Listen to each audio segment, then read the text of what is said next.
अस्सलामुअलैकुम वरहमतुल्लाहि वबरकातुहू। Hi hello welcome to my channel అండి। ఈ రోజు అయితే ఇంకా నేను రసం చేయబోతున్నాను। మనకు రసం కోసం ఏమేం కావాలో మొత్తానికి ఇక్కడ నేను పెట్టుకున్నాను చూడండి। చాలా తక్కువ కాయగూరలు ఉంటే చాలు, రసానికి చాలా తక్కువ ప్రాసెస్ మాత్రం అదిరిపోయినట్టుగా ఇలాగే ఉండాల రసం। చూడండి నేను కూడా ఫ్రెష్ అయిన కొత్తిమీర తీసుకొని పెట్టుకున్నాను। ఇక్కడ మనకు రసానికి ఏమేం కావాలనో అవే ఇక్కడ పెట్టుకున్నాను। రసానికి ఇంతకన్నా ఎక్కువ అవసరం లేదు। కాయగూరలు అయితే చూస్తున్నారు కదా, ఈ ఫోటో ఈ కాయగూరలు ఎగ్జాక్ట్లీ సేమ్। ఇప్పుడు ప్రాసెస్లోకి వెళ్ళిపోదాం। ఇప్పుడు ముందుగా నేను ఏం చేస్తున్నానంటే, రసానికి మనకు ముందుగా కావాల్సింది ఆనియన్, టమోటా, మిర్చి, అల్లం, ఎల్లుల్లిపాయలు ఇవన్నీ మనము ముందుగానే తరిగి పెట్టుకున్నామండి। ఇవన్నీ వేసేయాలి। చింతపండు అనేది నేను నానబెట్టుకున్నాను ముందుగానే। ఈ చింతపండు పులుసుని తీసి ఇందులో యాడ్ చేద్దాం। ఇప్పుడు ఇలాగా మనము చింతపండును నానబెట్టాం కదండి, ఈ చింతపండు పులుసుని ఇందులో యాడ్ చేస్తున్నాను। మనకు రసానికి సరిపడినట్టుగా ఇందులో నేను వాటర్ యాడ్ చేస్తున్నాను।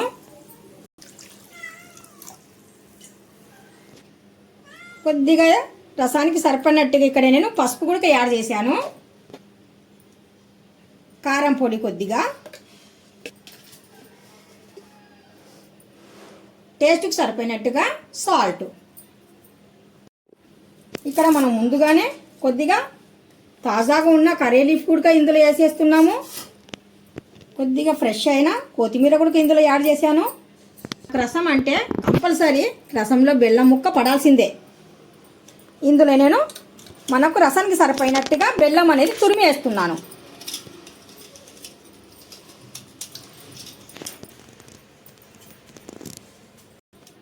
చూడండి ఇలాగా తురిమి వేసేస్తున్నాను। ఇలా చాకుతో తురుముతూ ఉంటే మనకు చక్కగా తురుము అనేది పడిపోతుంది। మనము ఎక్కువగా స్వీట్ అంటే తీపుదనం అనేది బాగా తింటాం అన్నట్టుగా అయితే కొద్ది ముక్క ఎక్కువ వేసుకోవచ్చు, లేదంటే కొద్ది తగ్గించుకోవచ్చు। కాకపోతే కంపల్సరీగా బెల్లం అనేది అవసరం రసానికి। ఇప్పుడు మొత్తానికి రసానికి మనం అన్నీ వేసేసామండి, ఒక్కసారి మనం కలిపేద్దాం।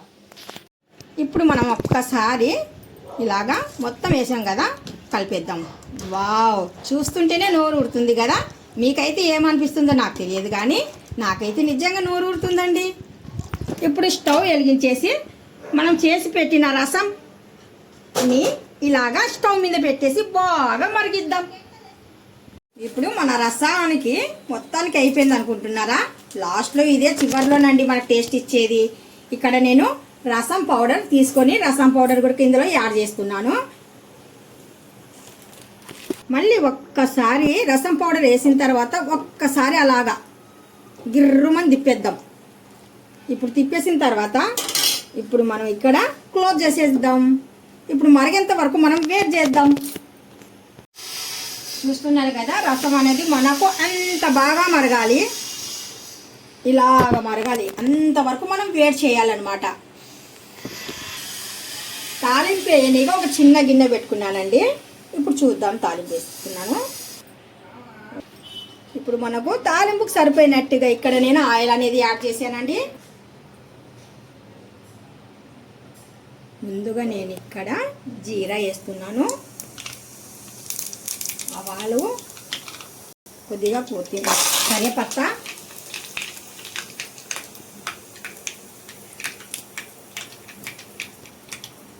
ఇప్పుడు చివరిలో నేను ఎండుమిర్చి యాడ్ చేస్తున్నాను।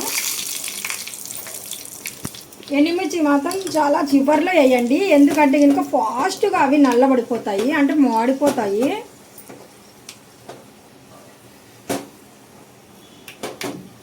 ఇప్పుడు మనకు రెడీ అయిపోయిందండి। ఇప్పుడు చూడండి వేసేస్తున్నాను తాలింపు।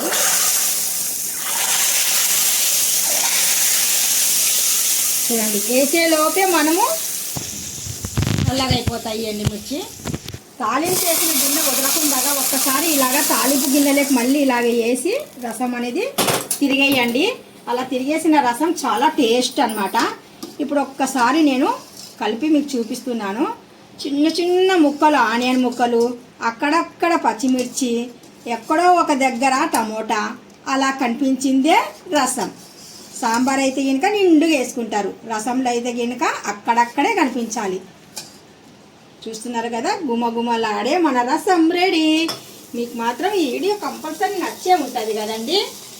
నచ్చినట్టుగా అయితే నాకు మాత్రం మీ సపోర్ట్ కంపల్సరీ. ఇప్పుడు నేను చివరిలో కొత్తిమీర కూడా యాడ్ చేస్తున్నాను. ఇప్పుడు చివర్లో అండి అంత అయిపోయినాక కొద్దిగా గ్రానిష్ కోసం ఒక్కటే వేస్తున్నాను. ఇది ఆప్షన్, మనం వేయాలంటే వేయాలి, లేకపోతే లేదు. మళ్ళీ ఇంకొకసారి కలిపేద్దాం. అబ్బా ఒక దగ్గరే ఉంది కదా కొత్తిమీర వేసిన తర్వాత, అలా కాకుండా మనం ఒక్కసారి కలిపేసి చిన్నగా చిన్న స్పూన్లో వేసుకొని, అమ్మ ఎప్పుడైనా కానీ సరే చారు పెట్టింది అనుకోండి, అప్పట్లో మనం ఇంట్లో చారు చేసుకునేటోళ్ళము. మేము చిన్నగా ఉన్నప్పుడు సాయంత్రం పూట అమ్మ వాళ్ళు అన్నం ఒకటి వండేసి ఏం చెప్పేవారు, బయటకు వెళ్ళేసి రసం తీసుకురాపోండి, లేకపోతే సాంబార్ తీసుకొచ్చేయండి అని చెప్పేవారు అన్నమాట.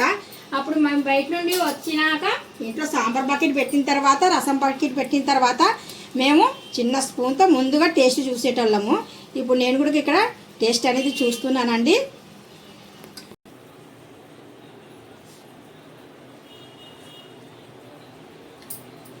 నంబర్ 1 సూపర్ డూపర్గా ఉందండి. అస్సలు ఎంత టేస్ట్, అస్సలు జ్వరం వచ్చిన వాళ్ళకైనా కానీ సరే, లేదంటే కనుక అన్నం ముద్ద అసలు దిగదు. చూడండి ఏం తింటాంలే అన్నంలోకి, ఇది పర్ఫెక్ట్.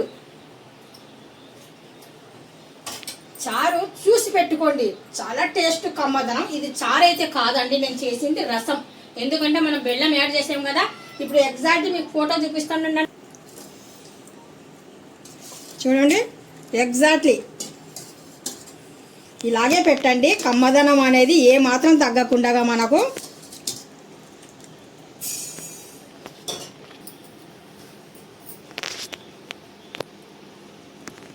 ఈ వీడియో మీకు నచ్చే ఉంటుంది. నచ్చినట్టుగా అయితే కనుక లైక్ చేయండి, షేర్ చేయండి, కామెంట్ చేయండి, సబ్స్క్రైబ్ చేయండి. మీ యొక్క సపోర్ట్ నాకు చేయండి. మీ యొక్క సపోర్ట్ నాకు ఎంతో ఇంపార్టెంట్ అండి. మీ యొక్క సపోర్ట్ వల్ల, మా సబ్స్క్రైబర్ వల్ల నేను అలాగ ఎదుగుతూ ముందుకు వెళ్తున్నాను.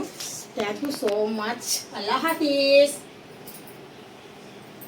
ఇప్పుడు నేను ఇక్కడ క్లోజ్ చేసి వదిలేస్తున్నానండి. ఎస్.